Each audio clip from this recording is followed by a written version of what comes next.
সকলোলৈকে পুনৰবাৰ স্বাগতম জনালোঁ। আজি আমি আলোচনা কৰিবলৈ লৈছোঁ হায়াৰ ছেকেণ্ডেৰী ছেকেণ্ড ইয়েৰৰ মডেল কুৱেশ্যন সম্পৰ্কে। মডেল কুৱেশ্যনৰ ইকনমিক্সৰ মডেল কুৱেশ্যনৰ আমি অন্য এটা কুৱেশ্যন লৈছোঁ আজি। কুৱেশ্যনটো হ'ল find the missing figures then choose the correct alternatives. ইয়াত আমি মিছিং ফিগাৰখিনি উলিয়াব লাগিব আৰু যিকেইটা অল্টাৰনেটিভছ দিয়া আছে তাৰ কোনটো শুদ্ধ সেইটো ক'ব লাগিব। এতিয়া ৰাউণ্ড 1 2 এনেকৈ আছে, ইয়াত দুটা খালী ঠাই আছে, এই খালী ঠাই দুটা তোমালোকে দিব পাৰা 3 4।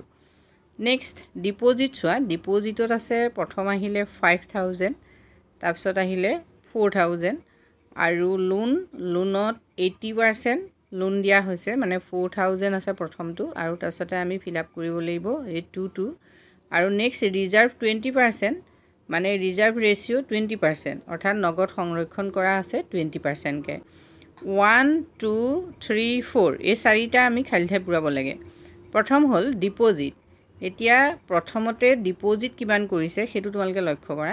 ডিপ'জিট হ'ল 5000 ডিপ'জিট কৰি যদি ঋণ 4000 দিয়ে, মানে ঋণ যদি 80% দিয়ে, তেতিয়াহ'লে ৰিজাৰ্ভ ৰেচিঅ' কিমান হ'ব? এইটো তিনে উজু হয়, তোমালোকে মন কৰিবা যে ডিপ'জিট 5000 আৰু কিমান লোন দিছে 80% দিছে, তেতিয়াহ'লে ৰিজাৰ্ভ ৰেচিঅ' কিমান হ'ব? 20% হ'ব। আৰু 5000ৰ 20% ৰিজাৰ্ভ ৰেচিঅ' মিনছ 1000 টকা।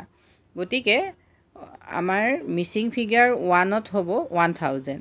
নেক্সট আহিলে ডিপ'জিট 4000। ডিপ'জিট যদি 4000 কৰা হয় আৰু যদি লোন 80% দিয়া হয়, 4000 টকাৰ 80% লোন কিমান হ'ব? তোমালোকে সেইটো কেনেকৈ কৰিবা? যিহেতু 4000 ইনটু 80 ডিভাইডেড বাই 100 কৰিবা, গতিকে 3200 হ'ব। গতিকে মিছিং ফিগাৰৰ 2 নম্বৰটো উত্তৰ হ'ব 3200। এতিয়া তোমালোকে অল্টাৰনেটিভখিনিও মিলাই যাব পাৰা।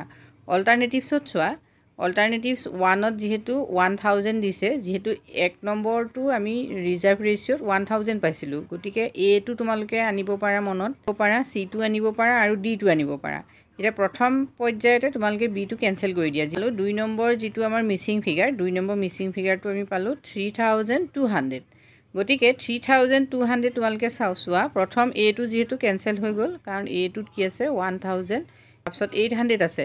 যিহেতু মিছিং ফিগাৰ 2টো আমি পাইছোঁ যে 3200, গতিকে চি আৰু ডিত আমি চাওঁ। চি ডিত আমি চালে পাই যাম, চিত আছে 3200, কিন্তু ডিত কি হৈছে 800 আছে। গতিকে আমি অল্টাৰনেটিভটো ইতিমধ্যে পাই গ'লোঁ। ইয়াত উত্তৰটো আমি চি অল্টাৰনেটিভটো পাই গ'লোঁ। গতিকে আমি অল্টাৰনেটিভটো চাই পেলাইও এই 3 নম্বৰ যিটো মিছিং ফিগাৰ সেইটো পাব পাৰোঁ। ঠিক তেনেকৈ 4 নম্বৰটো 20000 পাব পাৰোঁ। 3 and 4 এই অল্টাৰনেটিভটো পাই উলিয়াব পাৰোঁ। 5000 টকাৰ পৰা যেতিয়ালৈকে 25000 টকা নহয়, তেতিয়ালৈকে কি হয়, বেংকটোৱে ঋণ দি থাকিব। আৰু লোন হিচাপে তেতিয়া কিমান দিব? এতিয়া 25000 টকাত ডিপ'জিট 25000 টকাৰ, লোনটোত কিমান দিব বেংকে? 20000 টকা লোন দিব আৰু 20% যেতিয়া ৰিজাৰ্ভ ৰেচিঅ' হ'ব, তেতিয়া 5000 টকা বেংকে ৰিজাৰ্ভ ৰেচিঅ' হিচাপে ৰাখিব। মানে মুঠ 25000 টকাৰ 20000 টকা লোন দিব আৰু 5000 টকা বেংকটোৱে কি কৰিব? ৰিজাৰ্ভ ৰেচিঅ' হিচাপে বা নগদ সংৰক্ষণ হিচাপে ৰাখি থ'ব। এইটোৱে হ'ল কমাৰ্চিয়েল বেংকৰ ক্ৰেডিট ক্ৰিয়েশ্যন মেথড। সেই ক্ৰেডিট ক্ৰিয়েশ্যন মেথডটো এনেকৈ টেবুলৰ সহায়ত তোমালোকক উলিয়াবলৈ দিব পাৰে। আজিলৈ ইমানেই।